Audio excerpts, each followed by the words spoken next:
특별 새벽 기도회 둘째 날 기도회를 하나님 앞에 올려드리겠습니다.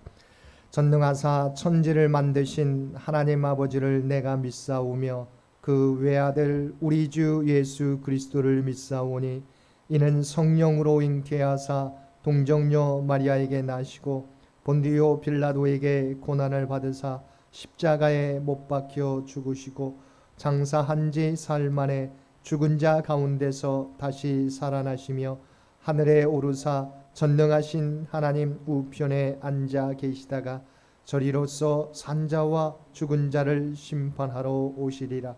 성령을 믿사오며 거룩한 공회와 성도가 서로 교통하는 것과 죄를 사하여 주시는 것과 몸이 다시 사는 것과 영원히 사는 것을 믿사옵나이다.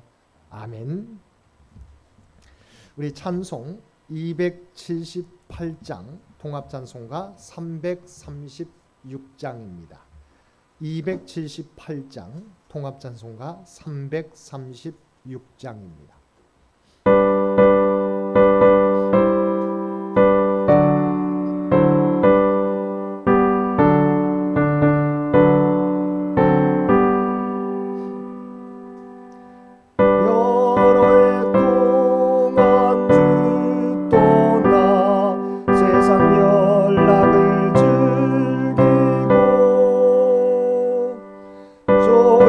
조용한 죄에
말씀 마태복음 6장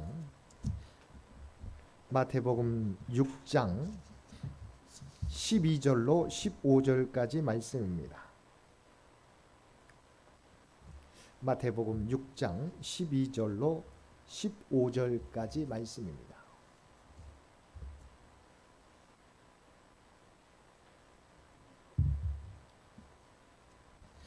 마태복음 6장 12절로 15절까지 말씀. 우리 4절인데요. 우리 한 목소리로 함께 봉독하겠습니다. 12절에서 15절까지 말씀입니다. 우리가 우리에게 죄 지은 자를 사하여 준 것 같이 우리 죄를 사하여 주시옵고 우리를 시험에 들게 하지 마시옵고 다만 악에서 구하시옵소서. 나라와 권세와 영광이 아버지께 영원히 있사옵나이다. 아멘. 너희가 사람의 잘못을 용서하면 너희 하늘 아버지께서도 너희 잘못을 용서하시려니와 너희가 사람의 잘못을 용서하지 아니하면 너희 아버지께서도 너희 잘못을 용서하지 아니하시리라. 아멘. 오늘도 새벽을 깨우고 고난주간 특별 새벽기도회 둘째 날 기도에 참여한 우리 모든 성도들 가운데 하나님의 놀라운 은혜가 언제나 함께 하시기를 주님의 이름으로 간절히 축원드립니다. 오늘 고난주간 특별 새벽기도회 둘째 날 우리가 살펴볼 주제는 용서입니다. 오늘 본문은 주님께서 가르쳐 주신 기도 가운데 용서에 대한 내용입니다. 12절 말씀입니다. 우리가 우리에게 죄 지은 자를 사하여 준 것 같이 우리 죄를 사하여 주시옵고. 주님께서는 기도를 가르쳐 달라는 제자들에게 우리가 알고 있는 주기도문을 가르쳐 주셨습니다. 주님께서는 제자들에게 기도를 가르쳐 주시면서 본문에서와 같이 용서에 대하여 가르쳐 주신 것입니다.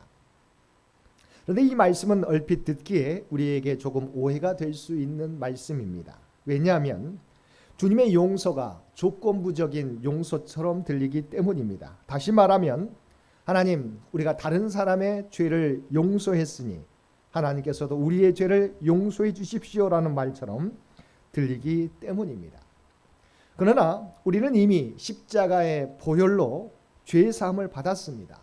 의롭다 인정함을 받았습니다. 로마서 8장 1절과 2절 말씀입니다. 그러므로 이제 그리스도 예수 안에 있는 자에게는 결코 정죄함이 없나니 이는 그리스도 예수 안에 있는 생명의 성령의 법이 죄와 사망의 법에서 너를 해방하였음이라. 그리스도 예수 안에 있는 자에게는 결코 정죄함이 없는 것입니다. 우리에게 주신 말씀은 우리의 근본적인 죄 문제를 다루고 있는 것이 아닙니다.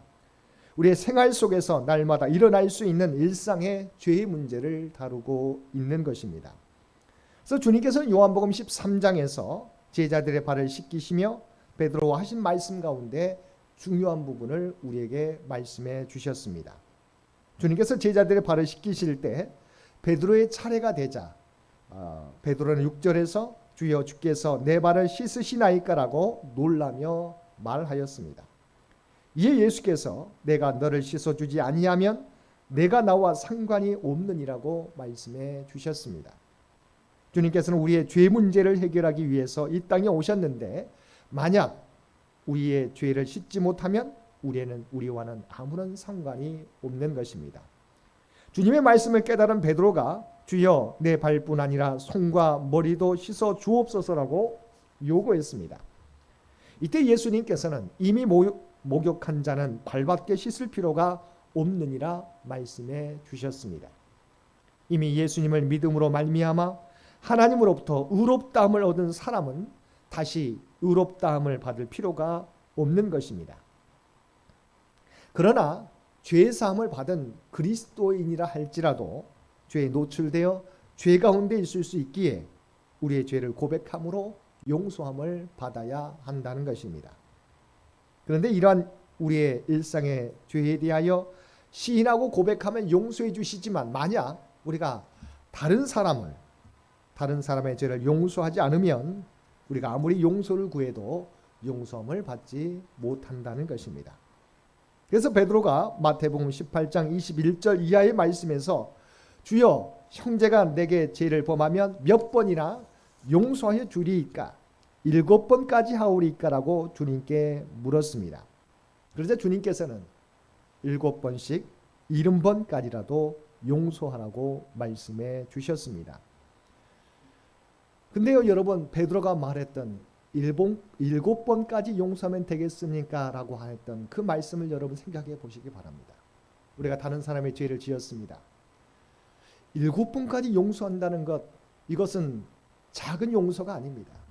여러분한테 용서를 구하는 사람을 7번 용서해 준다는 것, 그것도 엄청난 용서입니다. 그런데 주님께서는 7번씩 70번까지라도 용서하라고, 그리스도인의 용서에는 한계가 없다는 사실을 말씀해 주신 것입니다. 용서는 하나님의 사랑의 인간적인 표현입니다. 하나님의 용서의 자리에서 우리는 하나님의 사랑을 발견합니다. 용서 없는 사랑이 없고 사랑 없는 용서가 없습니다. 형제의 과실과 허물을 용서하지 않는 사랑은 자기 기만일 뿐입니다. 그러나 실제로 우리가 다른 사람을 용서하고 사랑하는 것은 그리 쉬운 문제가 아닙니다. 이론상으로는 다 용서가 됩니다. 의지로도 용서가 됩니다. 그러나 우리 내면의 깊은 곳에서는 용서를 거부하는 죄성이 있는 것을 발견합니다. 용서하고 싶지 않은 마음이 우리의 영혼의 깊은 곳에 있다는 것입니다. 이런 우리의 본성을 아시는 주님께서 베드로와의 대화 끝에 한 비유 말씀을 들려주셨습니다. 그 비유는 용서할 줄 모르는 한 종에 대한 비유 말씀입니다. 임금에게 빚을 진 어떤 종이 있었습니다. 그 종은 임금에게 1만 달란트의 빚을 졌습니다. 1달란트가 6천 데나리온이기 때문에 1만 달란트는 6천만 데나리온입니다. 우리가 알고 있듯이 하루 노동자 품삯이 1데나리온이기 때문에 대략 1만 달란트, 6천만 데나리온을 생각해 보면 대략 노동자 한 사람의 16만 4,383년을 일해야만 갚을 수 있는 금액입니다. 도저히 갚을 수 없는 금액이기에 왕은 그 종의 몸과 아내와 자식들과 모든 소유를 팔아서 갚으라고 명령하였습니다. 그 종이 엎드려 절하며 좀 더 기한을 주시면 자신이 갚겠다고 이야기합니다. 왕이 그 사람의 처지를 보며 불쌍히 여겨 그를 놓아주며 그 빚을 담감시켜 주었습니다. 그런데 그 종이 집으로 돌아가다가 자신에게 100데나리온 빚진 동료를 만나자 그 사람의 목을 잡고 빚을 갚으라고 요구하였습니다.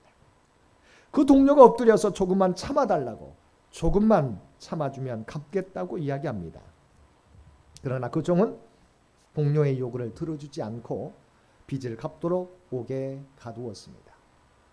그런데 이 모습을 다른 동료들이 보고 왕에게 아뢰일 때에 왕이 그 사람을 불러다가 말하되, 악한 종아, 내가 빌기에 내가 내 빚을 전부 탕감하여 주었거늘 너는 왜 너에게 빚진 자에게 은혜를 베풀지 않았느냐고 책망하시며 탕감해 주었던 빚을 다 갚도록 옥에 다시 가두었다는 비유 말씀입니다.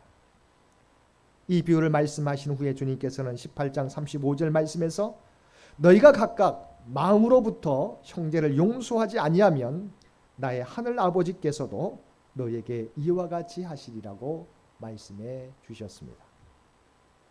우리가 이처럼 우리에게 죄 지은 자를 용서해야 하는 이유는 우리가 갚을 수 없는 은혜, 1만 달란트와 같은 은혜를 하나님께로부터 받았기 때문입니다. 우리는 1만 달란트와 같은 놀라운 구원의 은혜를 입었는데 우리에게 100데나리온 빚진 동료를 용서하지 못한다면 그 사람은 은혜를 망각한 사람이 될 것입니다. 주님께서는 이러한 용서를 십자가 상에서도 이루어 주셨습니다. 주님께서는 십자가에 달리신 이후에도 자신을 멸시하고 조롱하고 고통을 당하게 하는 그들을 위해서 기도하셨습니다. 누가복음 23장 34절 말씀입니다. 이에 예수께서 이르시되 아버지 저들을 사하여 주옵소서 자기들이 하는 것을 알지 못함이니이다. 주님께서는 말로서만 용서에 대하여 가르쳐 주신 것이 아니라 그의 삶을 통하여 그리고 마지막 십자가 위에서도 용서의 삶을 사셨던 것입니다. 사랑하는 성도 여러분, 주님께서는 우리에게 주님이 가르쳐 주신 기도를 통하여 그리고 십자가 위에서도 용서의 삶을 살라고 말씀하고 있습니다. 우리가 주님으로부터 1만 달란트와 같은 도저히 갚을 수 없는 죄를 탕감받았기에 그 은혜를 받은 자로서 서로 용서하는 자가 되라고 말씀하고 계십니다. 용서할 수 없다는 생각이 들 때마다 우리가 하나님으로부터 얼마나 용서받고 있는가를 생각해 보시기를 바랍니다. 오늘도 우리는 주님께 수많은 죄를 범하고 있습니다. 그러나 우리가 우리의 죄를 고백할 때마다 주님은 아무런 말씀도 아니하시고 우리의 죄를 용서해 주시고 있습니다. 이번 고난주간을 보내며 우리가 아직까지 용서하고 있지 못한 사람들이 있다면 그 사람들을 위해 기도하며 그들을 용서해 달라고 기도하시는 저와 여러분들 되시기를 바랍니다. 용서는 하나님께로부터 용서함을 받은 자가 마땅히 보여야 될 성도의 책임이요 의무인 것입니다. 용서를 통하여 하나님의 은혜에 합당한 삶을 살아가는 저와 여러분 모두가 되시기를 주님의 이름으로 간절히 축원드립니다. 함께 기도드리겠습니다. 사랑하는 가 풍성하신 아버지 하나님, 우리가 주님께로 받은 용서의 은혜가 얼마나 큰 은혜인지 깨닫게 해주시니 진심으로 감사드립니다. 이제 저희들의 마음속에 하나님의 용서가 있게 하여 주옵소서. 우리의 마음 깊은 곳에서부터 십자가에서 흐르는 용서의 음성을 듣게 하여 주옵소서. 우리 안에 남아있는 미움과 분노가 가라앉게 해주시고 용서하지 못하는 마음을 쫓아주시고 예수님의 마음을 우리 모두에게 허락하여 주옵소서. 7번씩 70번이라도 용서하라는 주님의 말씀에 순종하는 우리 모두가 되게 하여 주옵소서.